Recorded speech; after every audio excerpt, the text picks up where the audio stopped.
Welcome to the How of Business with your host, Henry Lopez, the podcast that helps you start, run, and grow your small business.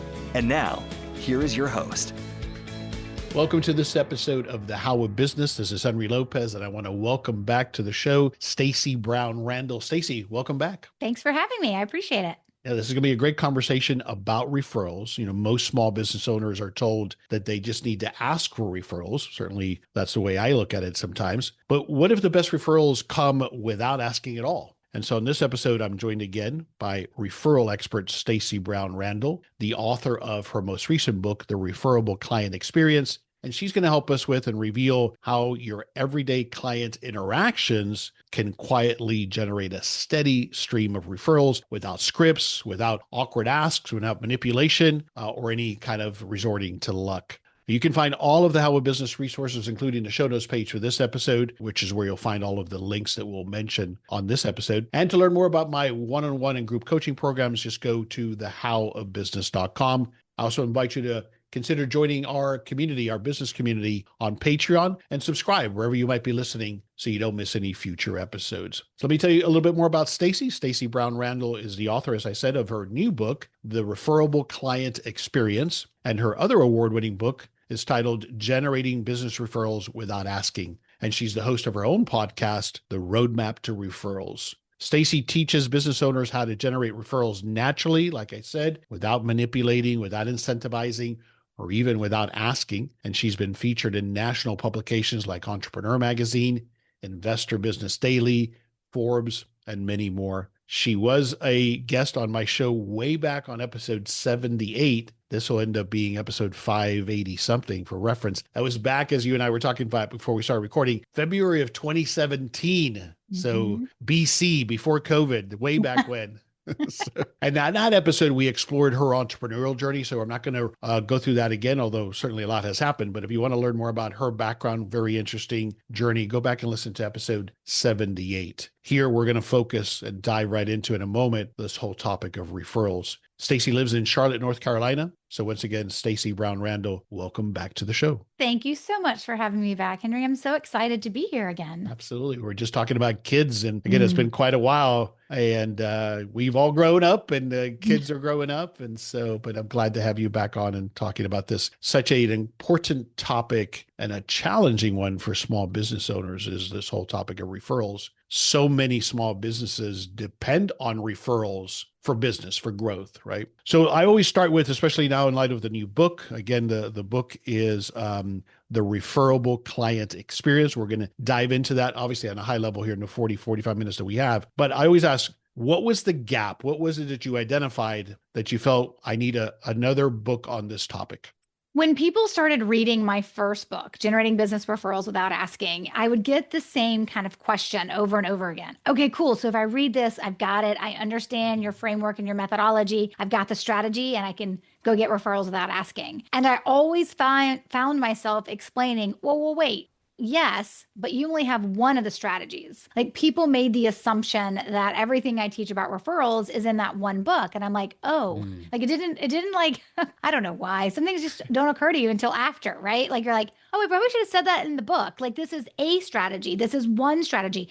I actually teach 20. I teach 20 different strategies. You know, I would say 17 of them are like small. They're like situational strategies, language strategies, things you need only when you need them. But there are 3 foundational strategies that every business should have. And the first book is written on one of those 3 foundational strategies. And so as I had to explain myself like more and more about like book 1, that is about people who are referring you now. Right. So if you have people referring you now, that's the 5-step process that you want to follow to get more referrals from those folks who are referring you now. But not everybody has people referring them now, right? And it's not the only group of people who can and will refer to you. There's actually 3 groups of people. So we have a foundational strategy for each of those 3 groups. So as I found myself like having to explain that, I was like, okay, we probably need to have the next book come out and explain another one of the foundational strategies. And then I'll probably go back and do probably a second edition of the first book to kind of put everything in context. Because, you know, Yeah, I've been teaching this stuff now for over a decade, for 12 years at the time of the recording of this episode. And so it's not that what I teach has changed, is that it's evolved and we've added to it. Every Of time a course. client has a question, we're like, wait, yeah, we teach that, but we've never built it as a standalone strategy. So we're always evolving my what I call my body of work.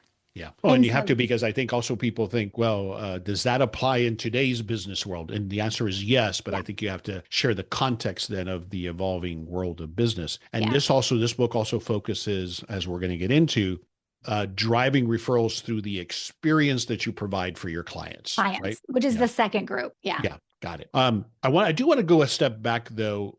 What was it again? Tell us briefly that led you to this focus on helping people generate referrals. You mean like the focus that I have, a big picture of like referrals without asking? Yeah, I mean, this is what you Yeah. help people with. 2 books on the subject. Like you said, you've been doing this for 12 years. Take us back to what was it that led you to this focus and helping people with this particular aspect of business?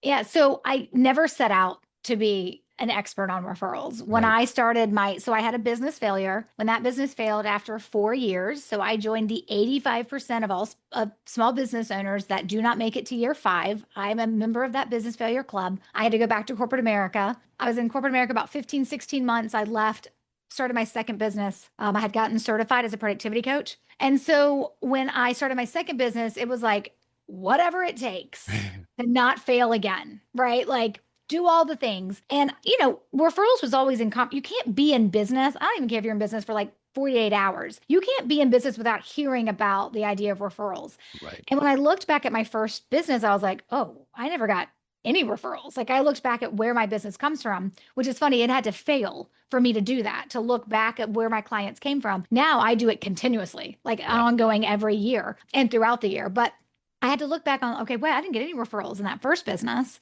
I would like to get those. But all the advice, in my opinion, was terrible. It was like, well, then you got to ask people to refer you. I'm like, I'm not going to do that. That feels like cold calling. Like, who wants to do that? Asking people constantly to refer you. Or it was like, okay, then you got to incentivize. You got to pay people. You got to give them kickbacks. You got to say, I'll give you 10% if you send me clients. I'm like, well, if the client doesn't know 10% is going between hands, like that's under the table and that doesn't feel good. Doesn't feel right to me. And then it was, you've got to be gimmicky and promotional and put in your subject line, the greatest compliment you can give me is a referral. And I'm like, I want to be seen as an expert, like a well-paid expert. I don't want to be seen as someone who's like desperate for business and desperate for you to send me my next client. So that didn't align with the reputation I wanted to put out there with my brand. And then you're told, well, then just go network and be seen all the time, because if you aren't seen all the time, you'll be forgotten. Well, as you said in my intro, I have 3 kids. That's not possible.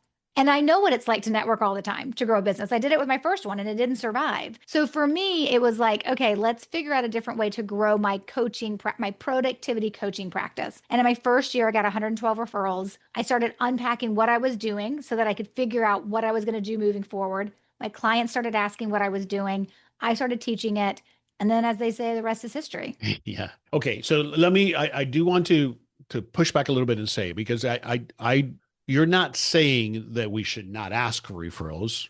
Oh, You're yes, I not am. saying, oh, okay. So are you saying that that's completely the wrong approach, that if Yes. it's appropriate, I should not ask for referrals? You should not ask for referrals. All right. So we'll get into that. All right. Okay. Well, I just want to make sure I'm clear on what your position is on this, but let's follow the flow here, because I'm going to try to follow the flow of the book. Right. And so we'll come back to this point that you're definitive on. Let's start with part 1 of the book and start exploring there feelings that drive the experience. So I think where we're going here is what you're putting forth in this book as a method of generating referrals is that experience that I create will naturally lead to people referring me. Am I correct so far? Almost. So here's the thing I always tell folks with client experience, right? You have to first be referable. There are things that you need to apply into your client experience so that you are referable. And then I know we'll talk about this. Then you need to learn the strategies and tactics to bridge the gap to referrals. Because here's the thing, just doing great work does not unleash a river of referrals. No, if it does. did, It's just like, when you're in the corporate world and you think, oh, my great work will speak for itself. No, it doesn't. You have to sell yourself. You have to promote yourself, quote unquote, right? Same thing with referrals. Like people are like, I do great work, I should get referrals. I'm like, how's that going for you? And they're like, I'm not. I'm like, right. And so that's why we resort to, in one way or another, asking for the referral, right? Right.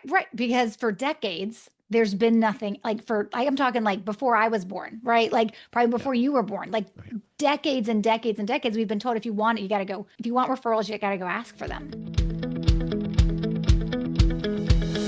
This is Henry Lopez, briefly pausing this episode to invite you to schedule a free coaching consultation with me. I welcome the opportunity to chat with you about your business plans and offer the guidance and accountability that we all need to achieve success. As an experienced small business owner myself, I understand the challenges you're experiencing, and often it's about helping you ask the right questions to help you make progress towards achieving your goals. Whether it's getting started with your first business or growing and maybe exiting your existing small business, I can help you get there. To find out more about my business coaching services and to schedule your free coaching consultation, please visit thehowofbusiness.com. Take that next step today towards finally realizing your business ownership dreams. I look forward to speaking with you soon. Okay, so where do we start here with the feelings that drive the experience? What do you mean there? Well, I think it's important to understand that when somebody makes the decision to refer you, they do it because they have an emotional attachment or reaction to you, right? And how we drive that in our client experience is recognizing that the client experience, the definition of a client experience is how a client feels when they're working with you. Mm-hmm. But those feelings aren't only about the results that you get them. They aren't only about the work that you provide. They aren't only about the transformation you provide. That only drives like half of the emotions. Right. So like if I'm a CPA and I successfully and accurately file your taxes, that's just the transactional part of that, of what I provided for you. Yeah. Yeah. And that will drive 50% of the emotions of how I feel as the type of CPA that you are. But it's not all the emotions I'm going to feel, right? Like I can hire somebody and I can get results from them. And still at the end of those results that I got what I paid for, be like, yeah, it's okay. Because the other half of the equation, the other half of the formula within a referable client experience is the relationship you drive. So it's the work you do and the relationship that you are driving, that you are building. And that is accomplished by different types of touch points or outreaches to your clients within that client experience. And you have to have both. The formula says you got to have the work and the relationship building touch points. You need both. Of course, you're never going to get referrals if you do crappy work. Like I'm assuming. That's a given. That's the baseline. Yeah. Yeah. I'm assuming you do great work, right? What I'm trying to tell folks is that's not enough. You got to do great work. But just to interrupt you there, that also translates into, if I'm not just a solopreneur, if I've got a business that have staff and I'm providing that's got to be up at the right level. I've got to provide that level of customer service. That's a given here. Yeah. Yeah. I mean, from the perspective, so being a referable client experience isn't kept just by solopreneurs, like small businesses. Correct. Yeah. Right. Any type of business needs to have a client experience. I think there's power in the smaller we are. Right. So like when I work with clients, whether they're a solopreneur or they have 10 or less employees or 15 or 20 less employees, like it's just easier. Because we're smaller and we can do things. Because that allows us a better opportunity to build that relationship side of the equation. Yeah. And it allows us who better, right? Who better to have relationship building client experiences than the businesses that actually know their clients' names? Yeah. Or I've got, still in a smaller organization, I've got people leading or working in my environment that have that ability, that are focused on that, right? Yeah, because it's a repeatable process. This is not I can only do this if I am the business owner and the one doing all the client work. Like this is going to permeate throughout your organization, really regardless of size. But because it has to be repeatable. So every client has to experience it. So it doesn't matter who's touching the clients. Yeah. They all got to be on board. Okay, so let's explain this a little bit further, because you talk about the book, that difference, and you've touched on it now, between simply delivering a great service and this referenceable experience. Clarify that a little bit more. What is it that takes it to that next level? I think you've been touching on it here with the relationship component, but describe that a little bit more for me, please. Yeah. So when you think about the formula of what it takes to have a referable client experience, it's the work you do and the relationship you build. Right. How we deliver that is in what we call them touch points. You can call them whatever you want, but the work you do, like they say yes to hiring you, the client experience begins, then there's a series of work touch points that happens. They sign the contract, you send an invoice, you send a calendar invite, like whatever it is, right? That happens when someone starts working with you. And those are all very much driven by the work that you're going to do And those are your work touch points. But you also, to be referable, you need to also be infusing relationship driven or relationship building touch points. And those are the touch points that sometimes they're delivered with the work touch points, but they're the touch points that say, I see you, like we care, we're different. And can you give me an example there? Yeah, so we break the relationship building touch points that we do down by the stages. So I know we haven't gotten into discussing the 3 stages that I teach within the client experience, but when you look at these by the stages, the best relationship building touch points are delivered by what your client is feeling based on what stage they're in. All right, so let's jump to that, Stacey. Sure. The 3 stages are new, active, and alumni, correct? Yep. Yeah, not all businesses have all 3. Okay. Most businesses that, if your client if the work ends with your client, then they go to the alumni phase. They have new active alumni. If you're like a CPA or a financial advisor and you never want your clients to leave you, you don't have alumni. That's the whole point. You don't want alumni stage, right? You want to go from new to active, and then active becomes ongoing. Ongoing, got it. So we deal with the relationship building a little bit different depending on if someone moves from active to ongoing or active to alumni.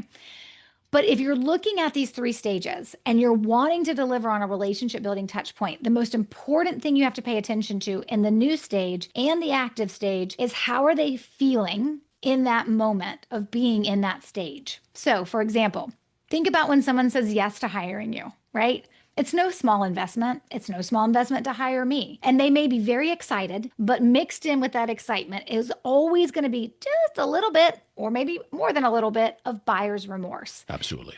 And it's what I refer to as is seeing your clients where they are and recognizing where they are and recognizing that they right now have a quiet voice. And the quiet voice are the things they're thinking but not saying. And it's usually they're thinking, I hope I made the right decision. Let's see what happens here. They're waiting for it to be validated. Okay, I made the right decision. Yeah. That's the question they have. The more you let them sit in the quiet voice without acknowledging that the quiet voice is normal, the more assumptions grow. And now we've started to lose that eager anticipation they have, that momentum to get started that we have. We start to lose it. So recognizing, hey, when a client says yes to working with you, it doesn't matter how amazing you are and how excited they are. They will have a touch of buyer's remorse, or a big touch of buyer's remorse, and they will start having the quiet voice in their head. So a relationship building touch point you can do, in addition to signing the contract, sending the invoice, getting the deposit, scheduling the first meeting, you can also send a very simple, almost free idea, is to send what we call a journey card. It is better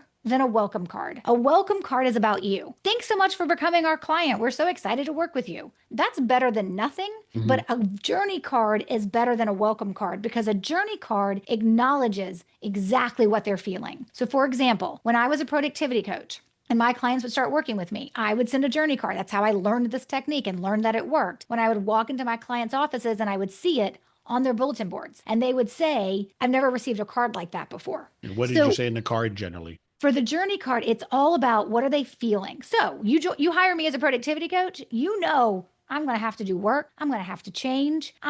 This is going to be hard. Right. Probably so not. I'm anxious about that. I know I don't like change. I'm already worried about that. It was just the right coach that I put. Was Stacey really the right fit for me? All of those, I just gave her a bunch of money. I just signed the contract, all of those things. I'm in for a year. Risk is high now. Yeah. I'm in for a year. So. I'm now in for a year. Like, oh my God, is this going to work? And a lot of times when they do productivity coaching, it's like, am I going to do the work? Right. It's not almost even like, is this the right person? It's like, I know kind of what to do. I'm getting a coach to make me do it, but will I still do it? Right. So in that journey card, I called out the elephant and I just said, I'm so excited to have the opportunity to work with you. I know this process is going to stretch and challenge you. That is normal. Please know you're not alone on this journey. I'm your co-pilot and I've got you. And that instantly labels and demystifies and removes the stigma of everything they're feeling. It makes what they're feeling normal because it validates them. I hear you. I understand what you're feeling. I see you. It says, I see you. And it's okay to feel that. I got you though. Yep. But I got you. I see you. And in this case, that's always for you a handwritten note of some sort or card. So if you're looking for the cheapest option, a handwritten note 100%. It is never a phone call. It is never an email. It Yeah. is never a note that is pre-printed. But if you want to do more than that, you can also do what we call like the journey gift, but that note is still going to accompany the gift. Yeah. How does this, so great, I'm with you. How do you apply this if it's a little higher volume? How do you do it effectively then? What do you recommend in those environments? Yeah, so it kind of depends on like how you're treating your business, right? So for some folks, higher volume is like, I've got to write this 12 times. And for other folks, you could be talking about, I bring on 100 clients in a month. Exactly. Right? Let's say it's, a doctor's office or something like that. And so we're talking about hundreds, not thousands, but hundreds. Yeah. So so I always tell folks that when they work with me, my strategies work for certain types of businesses. Sure. Yeah. And not for all, right? So I don't typically work with folks and advise these type of tactics if they're super high volume or highly transactional. Okay. Because this is just one card, right? There's more coming. Yeah, there's more coming, but it's just harder to build that relationship. But I think it can still be done, though, Stacey. I mean, it's not as impactful, but it can still be done in a different way, yeah, and still have some of that same impact. Yeah, I tell my clients, like, if getting the journey card out the door is really hard for the business owner, then let it be somebody else on the team. Right. But it still needs to be written by somebody on the team. Somebody can sit at a receptionist desk at that doctor's office and write 30 cards a day if they needed to. Okay. Like that could be someone's job description, of course, someone's job description. So in that stage, as we've been talking about, where you're in the you've just signed on, I've just signed on a moment. Is that what you call one of the hot zones or key moments? Is that what that refers to, or what does that refer to? So the hot zones are moments in your business where your clients are more likely to refer. Okay. And so I always tell folks, everyone's always like, what are my hot zones? I'm like, I don't know. We teach it in the book. I believe it is chapter 8. In the book, I walk through 3 different ways to identify your hot zones. And I have 3 different ways. I have the lazy way, the gold star, I want to know all the data way, and the I won't do either of those, so just get started way. We teach different ways to do this because it's so important, because you're going to make assumptions about when your clients refer to you. And I made an assumption early on in my business and then learned by looking at the data, I've been doing this wrong. So I think a common assumption, sorry to interrupt you, I think a common assumption that I certainly have often is it's not until I have delivered full value and it's a win and it was successful, then I have the right to ask for a referral.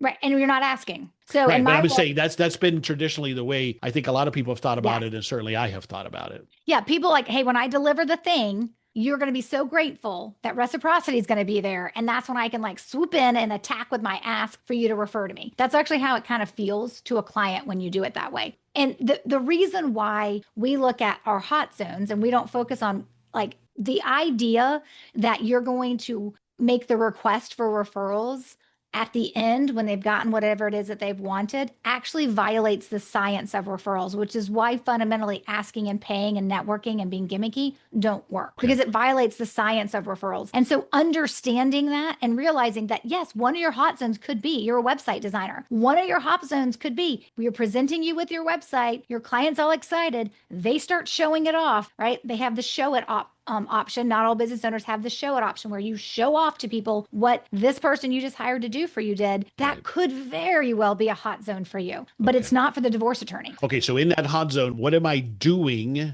to generate that referral or to drive that referral? What am I doing in that moment of the hot? We always start with a relation. When you've identified what your hot zones are, you may have 1, you probably have 2. Most businesses may have 3 or more. In that hot zone, you're always going to deliver a relationship building touch point. So let's continue with the web designer as an example. I've given you kind of the first almost completed draft, and now you've got something to show off, and I show it to my colleagues or my friends or whomever. Yeah. Yeah. Is that the example you were sharing? Is that where we were? So, but it wouldn't be the draft. It would probably be it's final. Now you're going to go show people. Right. Got it. Okay.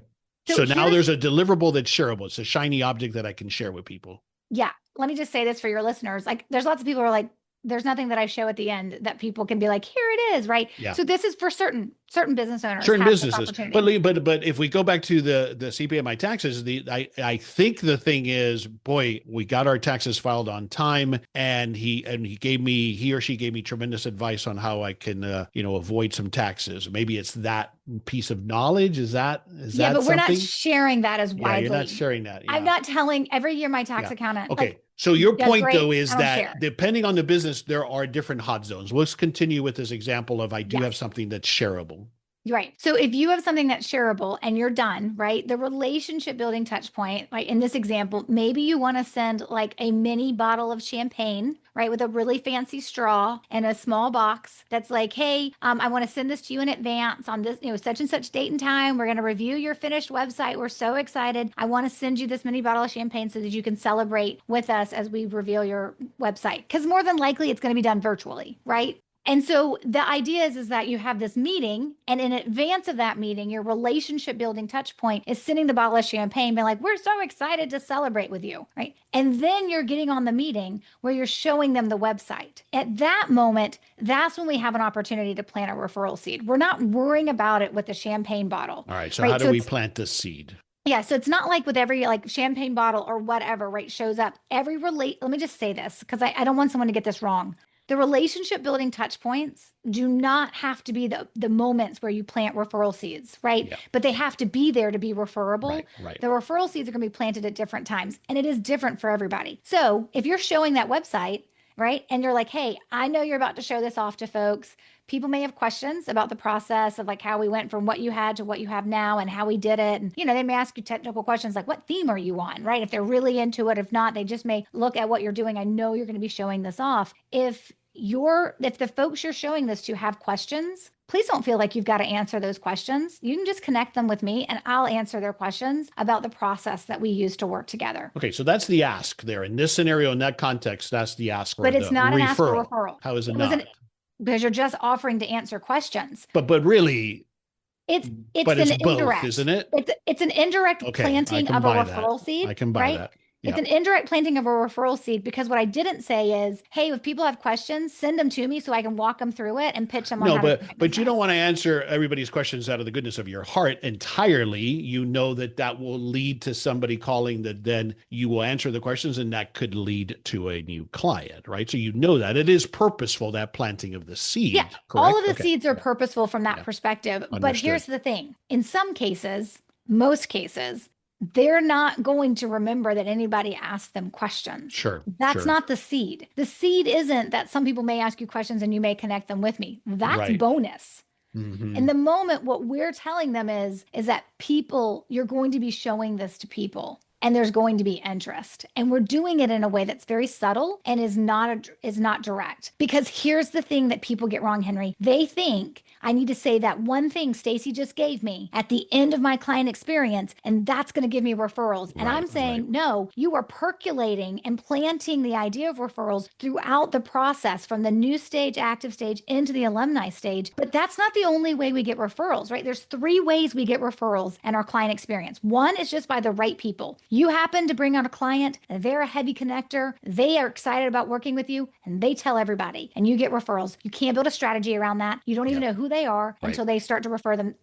you. What do you call those people again? I'm sorry. The right people. The right people. Okay. Right. Not that everybody else is wrong, but they're just the right people. Yeah, that's what others have been referring to that sometimes as your fanatical fans, those people. So those are the people that's who they are. They love telling everybody about great resources or great people that they worked with. Correct? Yeah. And unfortunately, they're unicorns. Yes, they are. Yeah. And not everybody has a right person join them every month in their business, right? As a client. The right people is like, they're great when it happens. Go read my first book if you want to know how to take care of those folks once they start referring you, right? The second is the referral hot zones, right? That is another opportunity. It doesn't mean all referrals will come because you have these hot zones mapped out and you're planting referral seeds. Some cases you're not planting referral seeds. You're actually just making sure there's a relationship side to it because we're percolating the idea of referrals throughout. Like the example that you just gave us with the web developer.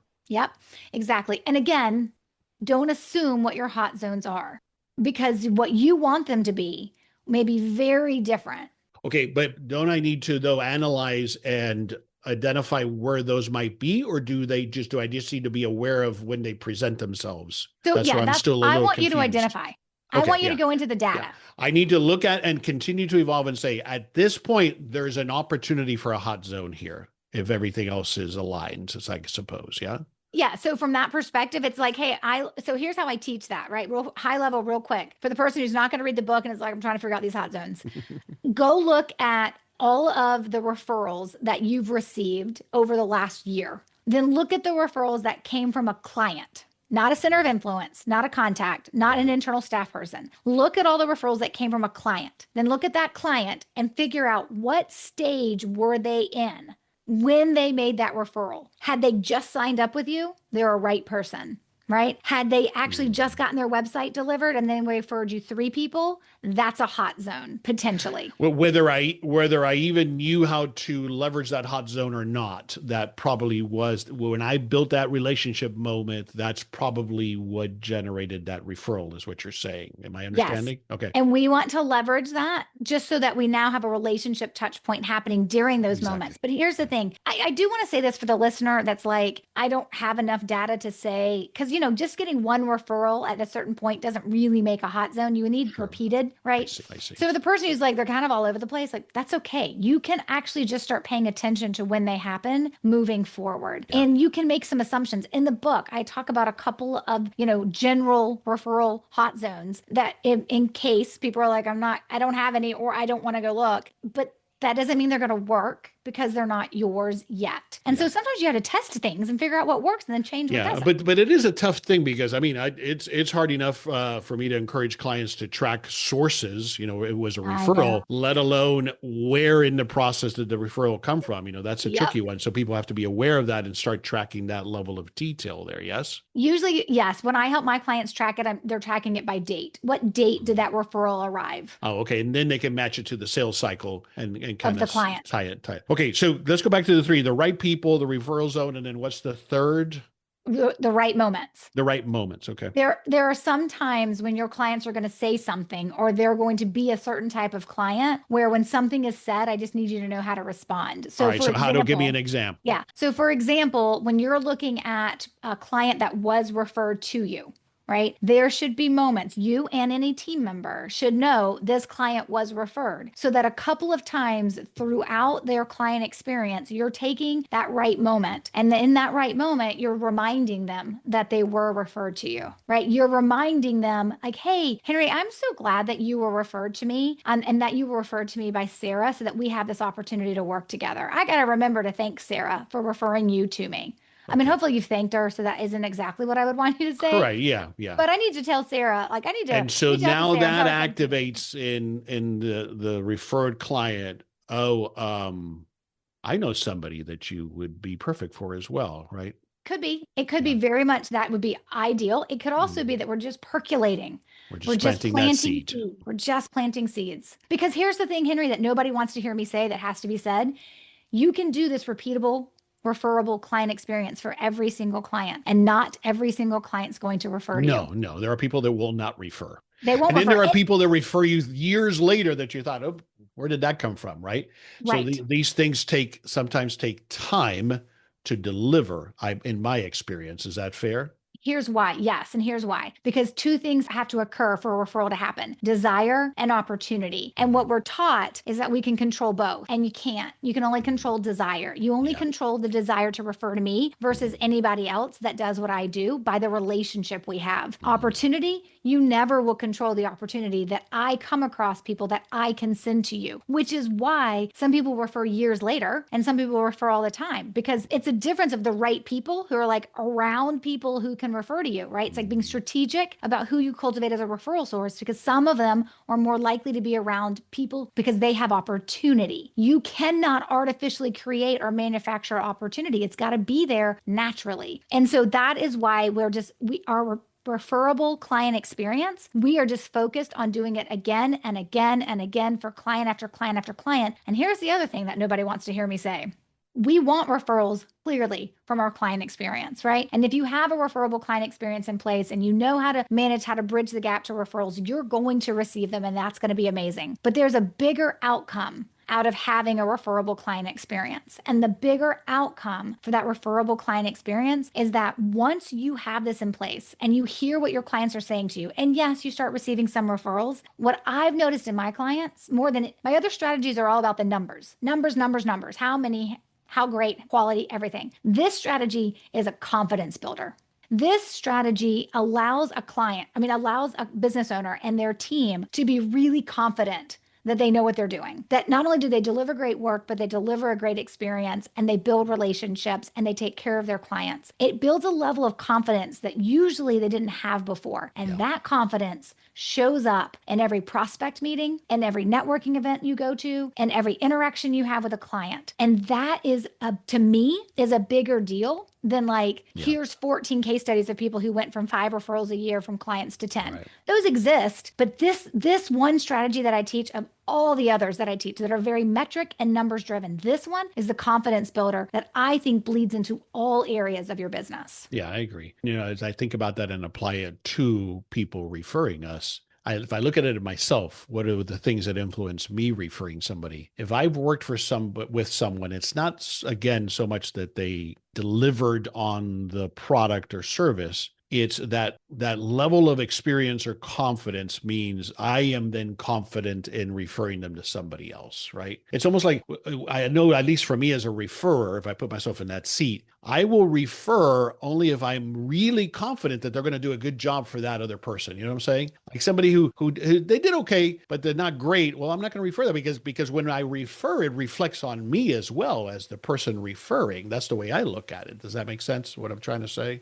Yeah, it's really funny. That reminds me of a time when we had a contractor work on our house and the neighbor asked us about that contractor. Yeah. And they're like, how'd it go? And I was like, you can certainly hire them. Right. But it will not be smooth. Exactly, and when it's bumpy, I don't want to hear about it. Exactly. I don't want to hear you complain about it. That's right. Because I'm telling you, it's going to be bumpy. This contractor got the work done, but it probably could have been better. Yeah, that's a good example. And so I remember saying that to my neighbor, be like, don't you come back to me. I don't want to hear about it. Exactly. Yeah. So she asked, but you're not going to refer that contractor, right? You're just not, if somebody asks you, you'll tell them the truth. All right. I want to go back to the stages because we talked about an example with a client or in the new stage, the active, but alumni, I just want to touch on that and get an example there. Yeah. So let's define alumni again. Yeah. So the alumni stage is actually an extension of your client experience because the work is done, right? So if I have an alumni stage, that means when a client is done working with me, they are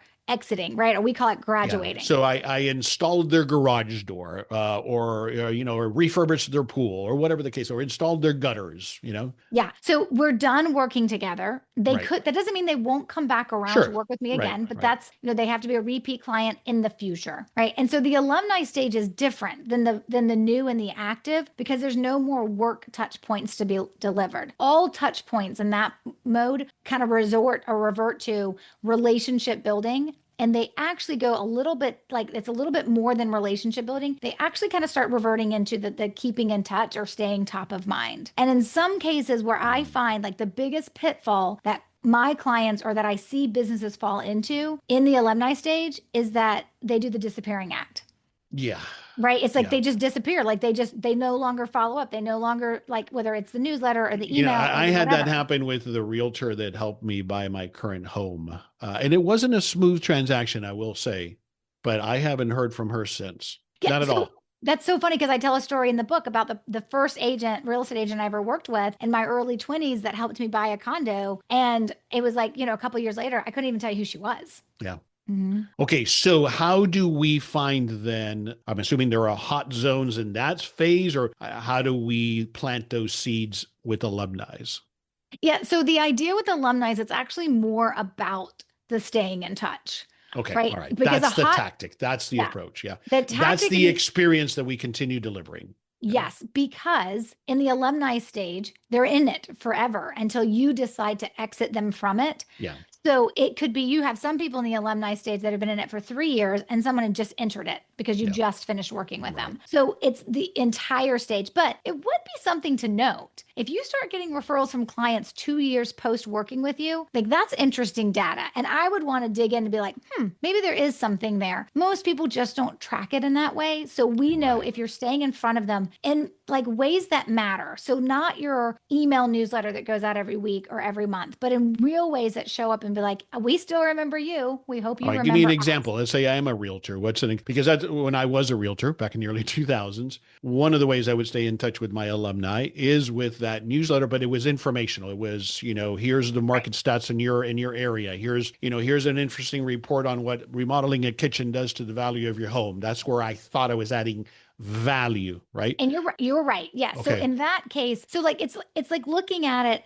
This is how people don't divide up their database, and they really should, right? When you have an alumni client and they fall back into the monthly newsletter that you send to prospects, right? Or to people you're currently working with, it has a very sales focus to it. Correct. Right? Like, hey, let's help you. But as an alumni client, I don't need that from you, right?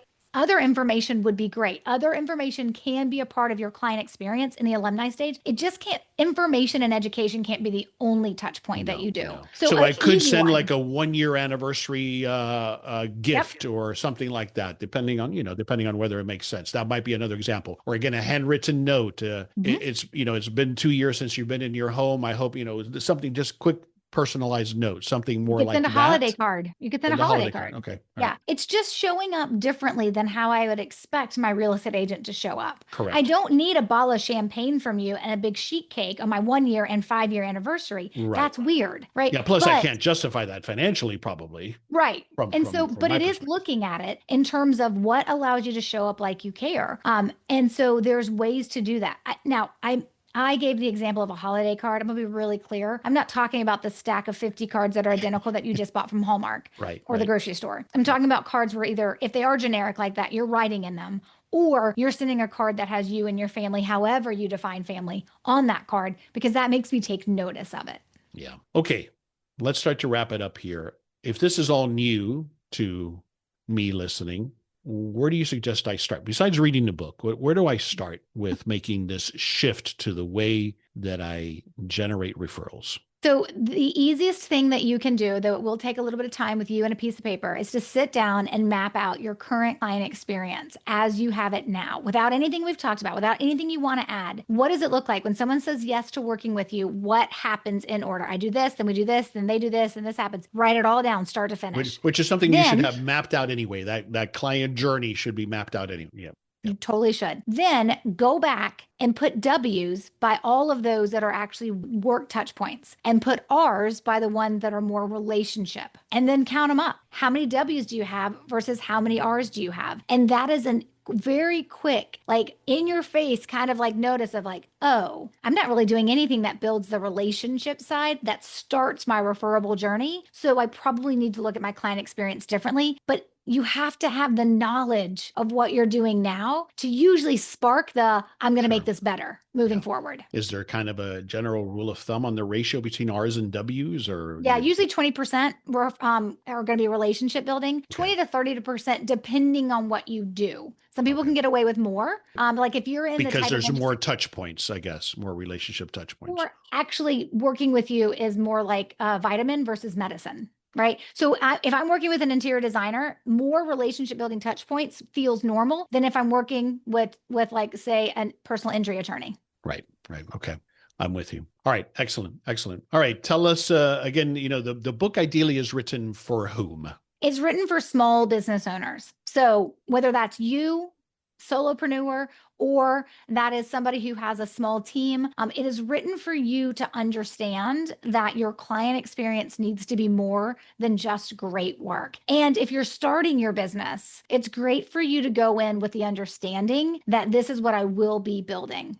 The book is The Referable Client Experience. That's what we've been exploring here in this conversation, a proven method to generate referrals without asking. And I can find the book everywhere now, or I might buy a book, correct? Yes, everywhere you buy books, you can find it. We've got all 3 formats available: printed, ebook, and the audio. Excellent. Congratulations on the release of this book. Let's summarize it. What's one thing you want me to take away as a small business owner on this topic of referrals and creating this referable client experience? Yeah, that you probably do great work. You do great work, which means you deserve referrals, but you're not owed them. So you have to be willing to do more than just doing great work to receive them from your clients. And that should be something that you make as a goal to put in place inside your business. Where do you want us to go online to learn more about you and find out more about you and everything else that you offer? Yep. So that will be the home base is my home website, staceybrownrandall.com. I know you'll put it in the show notes page so everybody spells Stacey correctly. But yep, just go to staceybrownrandall.com. You'll find more about my podcast, both of my books, free resources you can download. And then, of course, if you're interested, how to work with me as well. Wonderful. Stacey, great to have you back on. I think next time we won't go 9 years or whatever the heck that was. That's a big gap, but thanks for coming back on and sharing all of this knowledge and experience and examples, especially the actionable stuff, because that's what we try to do on this show. Thanks again for being. Thanks for having me. My pleasure. My pleasure. This is Henry Lopez. Thanks for joining us on this episode of The How of Business. I release episodes every Monday morning. My guest today again is Stacey Brown Randall. You can find the show anywhere you listen to podcasts, including my YouTube channel, the How of Business YouTube channel, my website, where, as Stacey said, you can find the link to her and to everything else, the show notes page for this episode at thehowofbusiness.com. Thanks again for listening. Thank you for listening to The How of Business. For more information about our coaching programs, online courses, show notes pages, links, and other resources, please visit thehowofbusiness.com.